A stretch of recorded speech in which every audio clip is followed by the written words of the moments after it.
Halo sahabat, kembali lagi bertemu dengan saya Fajri dalam YouTube channel saya Fajri Mega.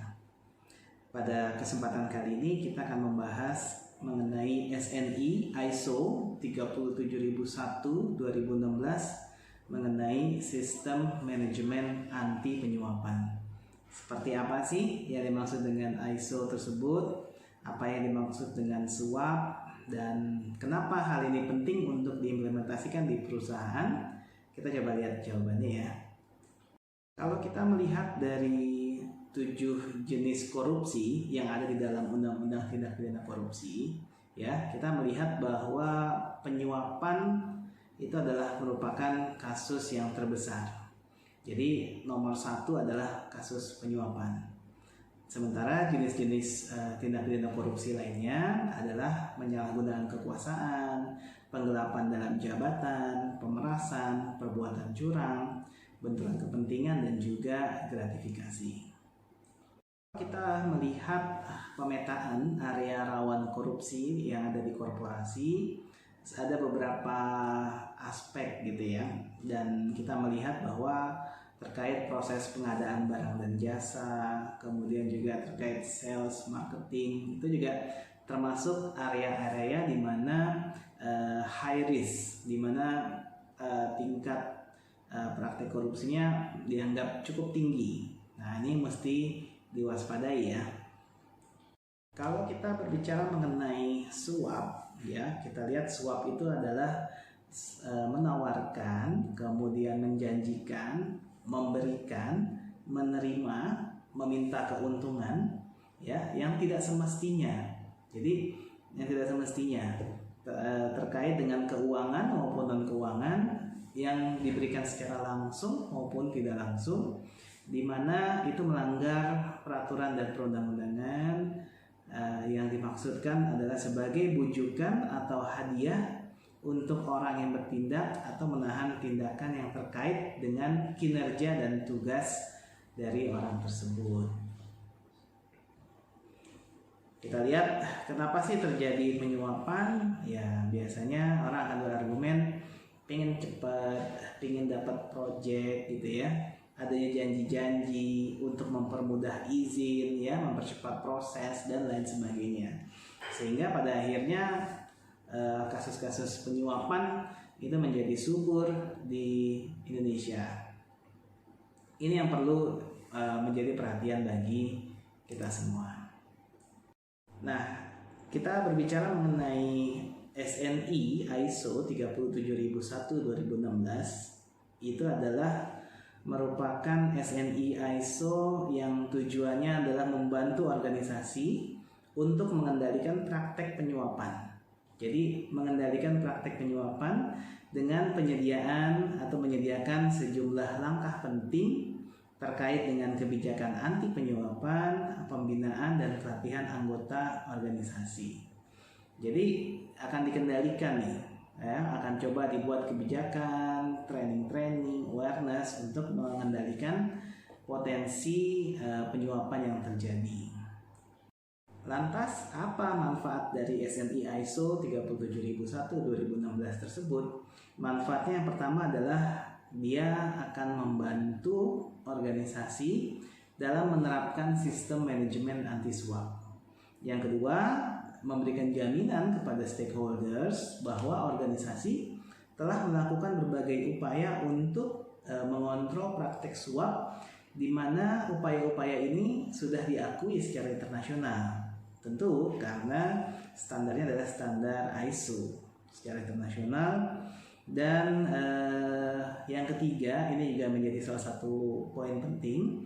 Kalau terjadi penyelidikan terhadap kasus suap yang menimpa organisasi tersebut, maka adanya SNI ISO 37001 2016 ini bisa dijadikan dalil atau bukti bahwa organisasi tersebut telah mengambil langkah-langkah yang diperlukan untuk mencegah korupsi dan suap. Apa saja sih isi dari SNI ISO 37001 2016 itu? Yang pertama, kita akan berbicara mengenai konteks organisasi, di mana konteks organisasi ini akan mengupas isu-isu internal dan eksternal. Kemudian di dalam konteks organisasi juga akan ditentukan penilaian risiko terhadap penyuapan dan juga tentunya ruang lingkup dari SNI ISO 37001-2016 ini. Ruang lingkupnya mengcover apa saja. Kemudian yang kedua terdiri dari kepemimpinan, di mana kita membangun komitmen dari pemimpin, dari leader, termasuk bagaimana kita menyusun kebijakan anti penyuapan, dan juga yang tidak kalah pentingnya adalah adanya fungsi, yaitu fungsi kepatuhan untuk memantau memantau SNI ISO 37001-2016 ini. Kemudian ada aspek perencanaan. Bagaimana kalau terjadi risiko penyuapan? Bagaimana penanganannya? Bagaimana menentukan sasaran dari ISO ini? Kemudian kita juga akan membangun daya dukung, support terkait dengan kompetensi, membangun kompetensi SDM, membangun kompetensi SDM ini sangat penting agar orang-orang yang mengimplementasikan ISO 37001-2016 ini benar-benar dapat memahami. Kemudian juga akan dikupas mengenai bagaimana pelatihan-pelatihan yang harus dilakukan. Kemudian juga ada secara operasi, kita lihat pada saat testingnya seperti apa, kita lihat bagaimana kalau terjadi pelanggaran, kemana harus melapor, siapa yang menginvestigasi. Nah, salah satu hal krusial di dalam operasi ini adalah dalam hubungannya dengan pihak ketiga, dengan pihak eksternal. Bagaimana nih handling dari si pihak eksternal tersebut, gitu ya.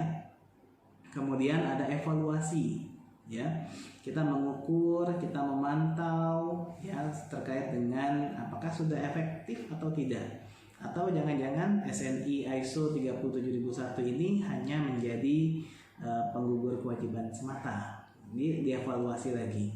Nanti kita bisa tugaskan fungsi audit internal untuk melakukan tugas tersebut, dan dari hasil evaluasi maka ada improvement, ada peningkatan, ada perbaikan supaya sistem ini semakin sempurna dijalankan di suatu organisasi tersebut.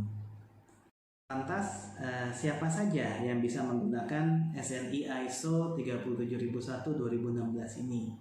Pada prinsipnya, untuk menjawab pertanyaan ini, SNI ISO 37001-2016 dapat digunakan oleh semua organisasi, baik organisasi yang kecil, menengah, dan besar. Dapat juga digunakan oleh lembaga pemerintah, lembaga publik, termasuk organisasi massa, partai politik, LSM, ataupun organisasi nirlaba. Jadi siapa saja dapat menggunakan SNI ISO 37001-2016 ini. Nah, kalau di Indonesia kita menyebutnya adalah SNI ISO 37001-2016. Tapi kalau di luar negeri SNI-nya hilang, jadi ISO 37001-2016. Manfaat dari SNI ISO 37001-2016 ini adalah merupakan langkah pencegahan terhadap penyuapan. Kemudian SNI ISO 37001 ini juga berfungsi untuk mengurangi resiko terjadinya penyuapan, Dan kalau kita sudah menerapkan ini, berarti kita sudah sama, level of playing field-nya sudah sama dengan negara-negara lain atau institusi lain dari luar negeri yang sudah menggunakan standar yang sama.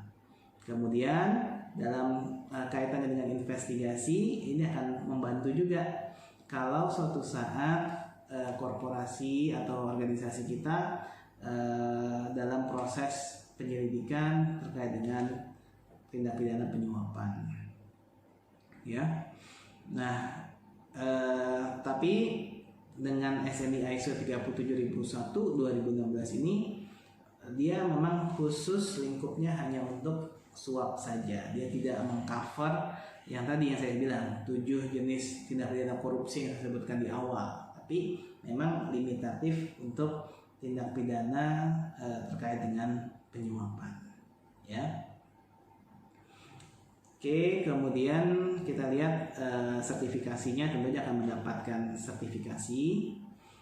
Tapi ada satu pertanyaan yang muncul, apakah kalau kita sudah menerapkan SNI ISO 37001 ini dapat menjamin tidak terjadi penyuapan? Tentunya belum tentu juga, ya, tidak dapat. Tapi tadi sebagai langkah preventif, sebagai langkah pencegahan, kita sudah membangun sistem-sistem yang diperlukan untuk mencegah ke arah terjadinya penyuapan tersebut, gitu ya. Nah, saya kira demikian dulu sahabat terkait dengan SNI ISO 37001 2016. Sampai jumpa lagi.